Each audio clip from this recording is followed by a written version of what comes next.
Brandon, when you got started, what was the opening that you saw in the market? So when I got started with Seamless and entrepreneurship, I was selling full time for Google and IBM, and over half of my day was wasted on looking for the people that I needed to sell to, and then figuring out how to contact the people I needed to sell to.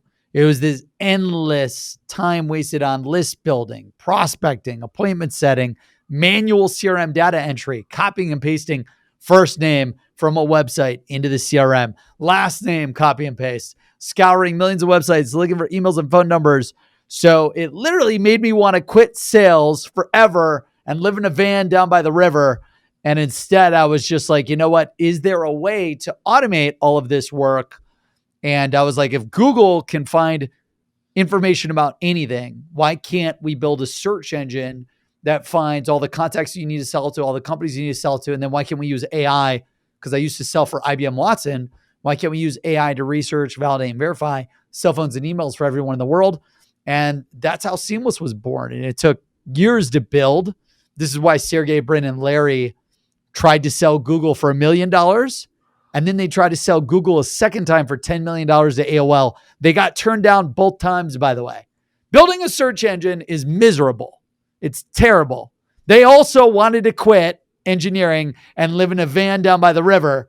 And instead were forced to keep going to build Google. And now you see it, the massive conglomerate it is. And then Sergey Brin and his wife actually invested in Seamless. So that's how I know a lot about these stories. But built it to automate selling because it was my biggest pain point, the biggest thing holding me back from generating money and revenue. So the company launched in 2018, but while you were building it, you were monetizing it, or making money through services. Yeah. So I had the idea in 2014, launched a manual list building agency to generate the revenue and income to then go hire engineers. So for a few years, while I was like trying to hire the engineers to build this thing, which was very difficult to do, a lot of engineers, they don't have the capacity or the intelligence to like figure out how to really build this thing for mass scale. So a lot of engineers would join and fail. So while I was trying to recruit engineers to join me on the building this crazy platform, in parallel, we were selling custom manual built lists to customers. And as you can imagine, that was very tedious and time consuming. However, it kind of proved out the concept. Hey, would you like to buy a list of everyone that you need to sell to? Yes. Okay. I'll build it for you until I've got my software built, which is called Seamless.AI. And what was cool is the first 100 to 500 customers through this custom list building agency called Seamless Contacts at the time. Once we launched our software, we actually were like, hey, you don't want us to build your list anymore. Now you can build it. And we got the majority of the customers to transition to the software. And that's when Seamless.AI launched of May of 2018. And it was awesome. Well, tell me more about those early days. So in your first year in business, how did you get customers? Yeah, the early days were a shit storm. It was the hardest thing in the world to go through. Like you're trying to build a software, you're trying to recruit engineers to build it, you're trying to pitch VCs to invest. None of the VCs are investing. None of the engineers will join you for like 40K when they're making 150 to 250K out on the market. And you're trying to sell customers to prove out the market because VCs and investors want you to show a minimum viable product. They want you to show product market fit, you name it. So the early days were extremely difficult. As an entrepreneur, you're doing 50 things at once. You have to do them all extremely well. You're a team of 1, 2, or 3 people. At the time, at the beginning, it was me and who's now my chief revenue officer, Mike Hopkins. And we were literally just, first, it was all about sales. Can we sell this idea? Can we sell this product? And then we sold a bunch of people, which means we then had to service and build the custom lists for the people that we sold while trying to recruit engineers, while trying to pitch venture capitalists. It was an absolute shitstorm. Hardest thing I've ever done. And by the way, every time I finally convinced an engineer to join, year after year, they quit. They would go like 6 months building the search engine and then they would quit. Then I have to go recruit for another 6 months, bring someone on. Then they would go 9 months. Then they would quit. So third luck a charm. My my last money I had, I went for literally recruited all over the place, found Austin, my VP of technology today, and he was able to create the MVP of the software, launched 0 to millions insanely fast, and the rest is history. So it was like 3 years of hell, rise and grind, never give up, never quit, stay tenacious, don't take no for an answer, assume 100% responsibility for your successes and your failures, no victim game, no victim mentality. And because of that, we were able to survive, thrive, persevere, and now have a company that's worth, billions. So Hmm. it's So been a hell of a run. you said first million in revenue insanely fast. What was the average deal size back then, and what kind of customer segment were you going after? Gosh. I mean, this was like shit. We were selling it for like $75 a month, $100 a month. So when we first started, it was I was just like Salesforce.com grew insanely fast, 0 to 100 million in 5.2 years. I want to beat Mark Benioff and Salesforce.com. So I basically replicated their business model, and I'm like, we're going to sell it for $100 a month or $80 a month, whatever it was. And we're just going to sell it to as many people and as many salespeople, marketers, entrepreneurs, and recruiters at all the B2B companies as fast as possible. So, we generated our first million in less than a few months of launch. It was less than a year. And then from there, it just scaled insanely fast. So 5x you growth year over year, 3x growth, like just kept growing quickly. you hit a massive pain point. Like what the problem that you were solving is massive Mhm. pain. Yeah. Today, this space is insanely competitive. So many tools. Back then, what was the competitive landscape like? Any industry that has a lot of money, there's going to be a ton of competition, period. That's why I always laugh when VCs are like, and no harping on VCs because I've got 50 or 60 investors. I pitched thousands of investors. So I've got a little bit of a tough love for VCs because like the majority of them, thousands passed on Seamless and me and our team and our company and our vision. So, I take personal offense to that, respectfully, of course, but they're like, oh, we don't want you to have a lot of competition. Well, if there's no competition, then there's no market, you know, and, the majority of markets have a ton of competition. And in those markets with tons of competition is where the opportunity lies. Very few companies are like the Airbnbs and the Ubers. That's like 1 in a billion, where you're creating a brand new market that never existed before. But the majority of companies that are doing 50 million in ARR, 100 million in ARR, 200 million in ARR were started in a very crowded market. So back then, and these companies are still some of my competitors.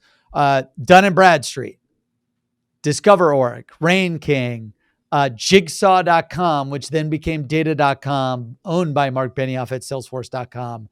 And then you've got a bunch of like companies that like Sales Genius, like some real Info USA, like old school lead database providers, and why Seamless was able to shock the market, just shock everyone. And they're like, holy shit, I've never seen anything like this before, is because we built the world's first real time search engine for contacts and companies and the world's first AI research engine that could research, validate, and verify everyone's cell phones and emails instantly in seconds using a 10-step AI research engine.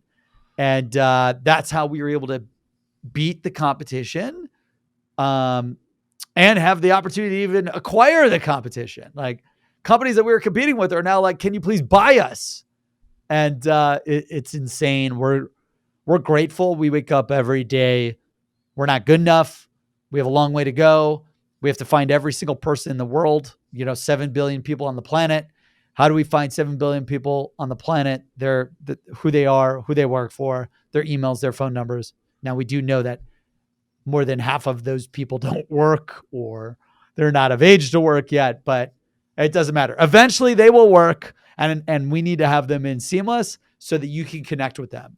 Our whole philosophy is find, connect, and win. Find, connect, and close. We want to help you connect opportunity and positively impact billions. So whenever there's a big opportunity, a lot of players jump at the opportunity, and your company succeeded where a lot of competitors did not. They just failed or remained small. So looking back, what were the strategic decisions you guys took that Ooh, made you, succeed where others did not? what a great question. Hey, by the way, I forgot to mention, guys, everyone tuning in, make sure whenever you listen to these shows, I love the show. If you gotta, he had a really good Pay Better, amazing episode. I forget who it was with. It was with freaking Brian Long. He recently had Anon. Anon was a great episode too. There's so many great episodes. So make sure you take a ton of notes on these things. I've been learning a lot from how to win. But early on, you know, I made one strategic decision that really changed everything. When I first launched the company, and our team and I made the decision. At the time, it was literally just me. That's why I say I. Um, but when I first launched Seamless, I wanted to do everything in sales. I wanted to do the data. Then I wanted to do the email. Then I wanted to do the calling. Then I wanted to do the calendar. Then I wanted to do recommendations. Then I wanted to do coaching. Then I wanted to build a CRM. And I'm pitching my tech accelerator at the time. We're going to start with data, and then we're going to do this, and then we're going to do that, and then we're going to do this, and then we're going to do that. And one of my mentors at the tech accelerator at MVP, which was backed by Amazon, Jeff Bezos and Don Katz from Audible, Amazon, and Dun& Bradstreet, went through the tech accelerator in New Jersey. They're like, Brandon, if you're starving on an island and you try to catch 3 rabbits at once, you will catch none of the rabbits and you will die on the island. So what the metaphor was like, hey, if you try to build 5 different platforms or 10 different platforms to solve all these different problems, you will not gain traction. You will not achieve success. You'll be spread so thin and you'll be solving too many problems all at once that you will fail. They're like, pick one. What's the one thing? And I was like, the whole reason why this company exists is the list, the life you want, the family you want, everything that you want in this life, the freedom you want, the financial, money that you want is all because of the list. If you could build the list, sell to the list, you can have everything you've ever wanted in this life. So I went all in on Seamless. We're going to build a $1 billion company, building this search engine, building this data platform, this real-time data platform. And luckily that helped us once we launched it, get to $1 billion valuation in less than 4 years. And, that was probably the most strategic. A lot of people still today, new investors and whatnot, they try to get us to like look at other things outside of the data. And we have a maniacal focus. No, no, no. We're sticking with exactly what we know. Again, because Sergey Brin and his wife Shannon invested in Seamless, like Google stayed all in on search for over a decade. Multi-billion-dollar company built in revenue by going all in on search for over a decade. So I'm like 10 years all in on data, on search for data, for contacts, companies, emails, cell phones, 7 billion people, hundreds of millions of companies. We need to get them all. We need to research them all. We need to know every single person whenever they change jobs instantly, you name it. And until we get to probably 500 million in revenue, we'll stay highly focused on that. So you've remained true to your, core product focus, and you say that's played a big role in your success. But what has changed? How has your strategy evolved over these years? It hasn't. It literally hasn't. The MVP of Seamless in 2018 of May, when we launched it, I had this beautiful wireframe design, because it takes engineers so long to build these very complex platforms. I had like MVP 1 through 100 designed and mocked up and iterated on using Snagit, actually. I was like, shit, Photoshop takes too long. I'm just going to use Snagit And we had all of these amazing prototypes designed using Snagit and designers just to fast track it to where the platform that you see today was the same it was in 2018. The only difference is my front end engineers and principal engineers actually made it look even better. So I have to give a shout out to Rick, Jake, Austin, the dev team, because like the UI and UX that I designed in the prototypes with Jake were beautiful. And they actually just made it even more beautiful and more intuitive. So taking like an Apple design, like a user-centered design focus and tying it to like a Google intuitive recommendation engine design, combining the two, Apple and Google, and they were able to build out the platform. So I would say they made it more intuitive, more beautiful for the user, and easier, simpler to use. But the data and the features are all the same. When we look at the competitive landscape today, there are the Zoom infos and the Yes. Apollos and all those guys. Now, what do you think is your competitive advantage? Is it more product based? Is it Yeah. brand? And What do what's you say? crazy is that all these companies try to buy our data, and I'm not going to mention names because I don't play that game, right? But the majority of all the competitors out there actually try to license and buy our data, and we just won't sell our data to other competitors in the space.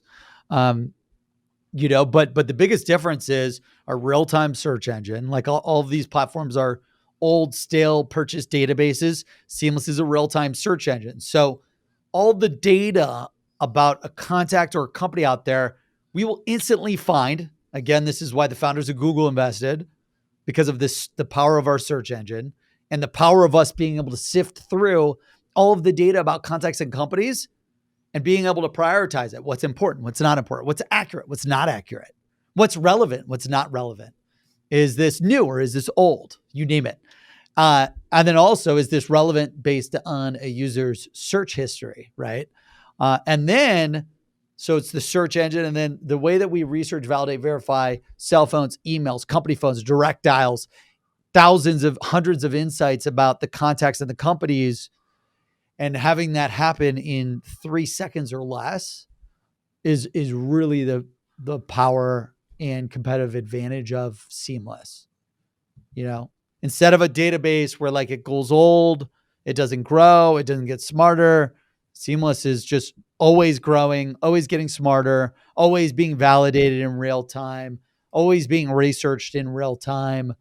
And it gets smarter every day that there is more data out in the world about people and companies. And what's great is we live in a very socially engineered world. Everyone wants to share everything, like, which is crazy. Could Seamless be built like it is now 20 years ago? Probably not, because there weren't a lot of data points and content about contacts and companies. But now, in today's day and age, everyone is sharing everything. So what's great is you leverage the business information to empower the world to connect, to democratize the ability for one person to need to contact someone that could create a new business, that could create a new investment, that could create a new person being hired, that could literally create, I don't know, a new customer that could change that company's life forever for the better, and allowing them to find each other instantly and contact each other. There's prevailing wisdom or opinion in the tech world that technological advantages is transient, that eventually the competitors will catch up, will copy you. You only have some years of advantage. What do you think about that? And are you preparing for copycats to catch up with you? Yeah, we see companies, people trying to copy all the different things that we're doing. And at the end of the day, they don't have the technology, they don't have the artificial intelligence engines that we've built, the IPs, that we're working on a ton of different patents that we're going to register over time. The biggest thing is you can't copy these results, right? So we launched Presence Club, which means when you make over $1 million in sales, I actually print and ship you this $1,000 7-figure club award. And then when you make over 6 figures in sales, I print and ship you this 6-figure President's Club award. Keegan, go to the Seamless Team channel. We've generated over $27 billion in revenue for the 500,000 sales teams that use the product. We've got how many 6-figure club winners, 7-figure club winners? If you go to the Seamless Team channel on Slack, Keegan. Okay, I got it. Keegan, you're slow. 13,886 6-figure club winners. 13,886 people have won this award. 4,218 people, companies, teams have won the 7-figure club award. 489 have won the 8-figure club award, which means they've generated over 10 million in sales. And then we've got 2 9-figure club winners generated over $100 million in sales using the software. So the thing that you can't copy is the results, the revenue, and the sales generated for all of our users and our customers. And I think that's what will always differentiate Seamless from anyone else out there. Is that customer obsessed. We will help you generate more revenue, sales, income, appointments, opportunities faster than anyone in the world. And we will never stop working on it, solving it around the clock to make it happen. In addition to product, how are you guys competing on brand and marketing, differentiated value propositions, things like that? Yeah, I think one of the ways that we've done it is like, we're very out there. I made a conscious effort probably since launching the company. I'm going to live stream building a company to $1 billion valuation. So at the very beginning, I kind of had a video team following me, a social team following me. We document and share secrets. We've written a number of different books. I don't know if you've seen our best-selling book, Whatever It Takes. This is about our culture and the mindset to succeed in business and in life. So I love writing books. Sales Secrets, we've interviewed hundreds of sales experts and share their secrets to success. So, it's a lot of writing and trying to help. It's a lot of like, how can I give without the expectation of receiving? How do I give on social media? How do I give in our product? How do I give with videos? How do I give everything I've got to our audience of salespeople, marketers, and entrepreneurs to help them get to the next level without any expectation of anything in return? And I know if I give enough, if our whole company continues to give to everyone to help them get to the next level, eventually someone's going to be like, I should work with Seamless. I should refer Seamless, or I love Seamless, even if I don't even use the product, because they help me win. They help me succeed in business, in sales, in life. And that's our philosophy. Help the world connect to opportunity and positively impact billions.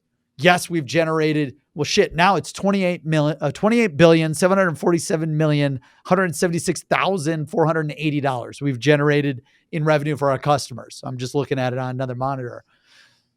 Yes, we've done that, but all of the things that we do on social, all the things that we do with our blogs, podcasts, like with you, Beep, whatever, if we can help you connect opportunity, create opportunity, we know eventually something will come back around. So content plays a huge role.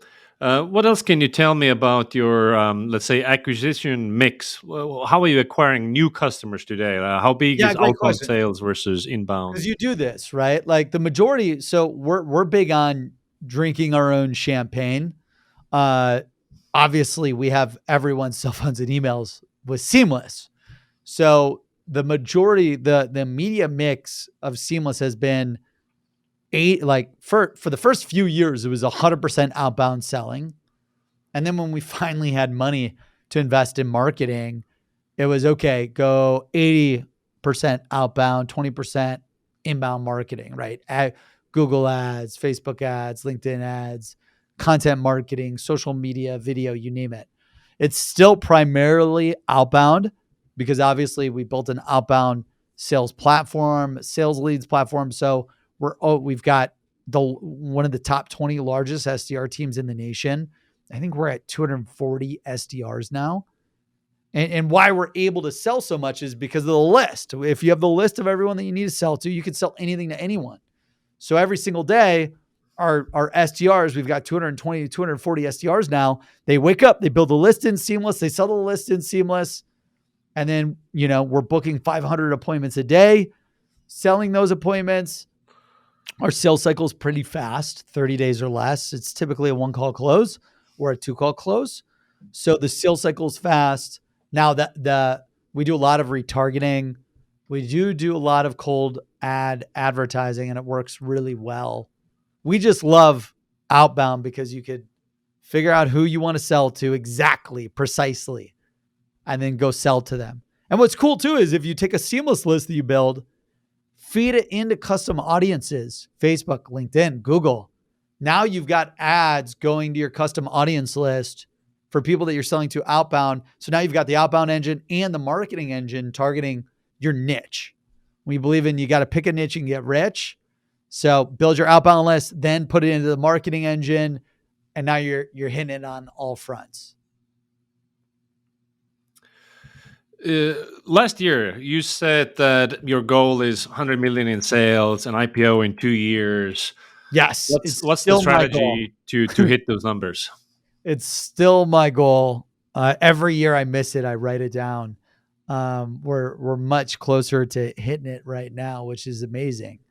But we just take the annual goals. So like any goal that you have, let's just call it 100 million, or we could call it a million, like to make it simpler for people, right? But you've got a million. Okay, how many days are you actually going to sell? 265 days is the actual sales days in a year. So you've got 365 days in a year. You can only sell 265 days out of the 365. So I would take your annual sales goal, million in ARR, divide that by 265. You've got 3,773. Okay. That's how much I need to make a day. I think that's right? Yeah. 1 million divided by 265, $3,773 a day. Okay. So if my average MRR, monthly recurring revenue, was $100, well, let's just call it a $1,000 deal cycle. Then I would need to sell 4 deals a day to hit my 1 million a year in ARR. So you just want to reverse engineer. What's my annual goal? Okay, what do I need to do quarterly? What do I need to do monthly? What do I need to do weekly? What do I need to do daily? So if I know I need to generate $4,000 a day, okay, $4,000 a day, $1,000 per deal a year. That means I need to make 4 sales a day. Okay, well that means let's just say 4 sales. It takes 25% conversion rate. Okay, well then I need 16 appointments, right? Let's just say to book the appointments, 16 divided by BROC. Let's just say on a cold lead list, take 16 divided by 10. So 10%, 160, 1600, whatever it is, right? 160 leads a day to book the 16 appointments to close the 4 sales. So it's like really figuring out your funnel. If I need 4 sales a day, okay, well, how many appointments does it take to generate 4 sales? 16 appointments. Okay, how many leads does it take to generate 16 appointments? 160 leads. So top of the leads, 10%, down to 25%, down to the sales, boom. And then do the work every day to hit that funnel no matter what across any channel. If you you've been now doing this for 4 years and counting. Yeah. So if you look back at your most important lessons learned, what 5 pieces of advice would you give to fellow B2B founders? Wow, 5. We want to dive into 3 to 5? 5. Okay. So number 1, and I learned this when in mobile, my second startup failed. The list will make you rich. You can't sell anything to anyone without the list. So period number 1, you need the list. Build the list every day, sell the list every day. The list will make you rich. Can't sell anything to anyone without the list. Number 2, success leaves secrets, right? Find the people who have done what you've done, who have done what you want to do, and get the secrets from them. Pay them to get the secrets, give them equity, give them money, beg them for their time for free. Like success leaves secrets. Find the people that have done what you want to do and then copy what they do, right?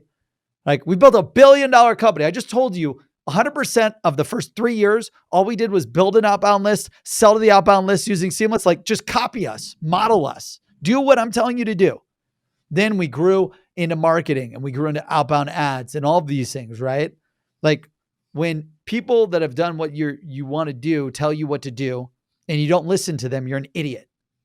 Just straight up, you're being a dumbass. Leave your ego behind. Don't have ego with any people's recommendations. Like just meet with people and find the people that have done what you want to do. And what can I learn from these people? Like anytime I get advice, I never let myself say they're wrong or they're right. I literally ask for advice and take it in and then figure out how I'm going to apply that advice to grow my business, to grow our business, to grow our success, to grow our impact that we're trying to deliver on to other people. So success leaves secrets. Go find the people that are successful. Copy that. Number 3, scripts. One of after I had the list, I kept running into similar scenarios. When I was selling, I'm not interested. It's not a good time. Call me back later. Send me more information. What's your guarantee? I'm not the right person. You need to talk to my boss. I'm already working with X. I'm already working with Y. I'm already working with Z. So my recommendation would be become a master at sales scripts, plotting out every single selling scenario possible. I believe that you have to train like an athlete. Well, we'll get into training here as my fourth one, but scripts, literally everything in life is a sale. To get a sale, you need to know how to overcome all the sales objections. You need to know how to address any selling scenario, any Q&A, any FAQ, you name it. So become obsessed with the scripts and the plays that you'll run to score a touchdown, which is booking the appointment or closing the sale. And then number 4 would be training. I actually have 5, by the way, Peep. I have 5. Number 4 is training. So I wake up every day trying to train like a professional athlete. Salespeople are professional sales athletes. You got to train every day like you're going into the Super Bowl championship game, and you have to score the winning touchdown every play. How can I score the winning touchdown every play? So what does that mean? You got to train. You got to train on cold call. You got to train on all the channels: calling, emailing, social selling, sales discovery, pitching, closing, objection handling, follow up. You got to train on motivation, mindset, limiting beliefs, negativity, positivity. Like all of these things, you got to train on watching game film. How was my cold calls? How was my pitch? How was my pitch on Zoom? How was my follow-up pitch? My conference call? You name it. Like you got to watch game film. What can I do to improve? How can I get better every single day? So training is all about being obsessed with improving 1% a day.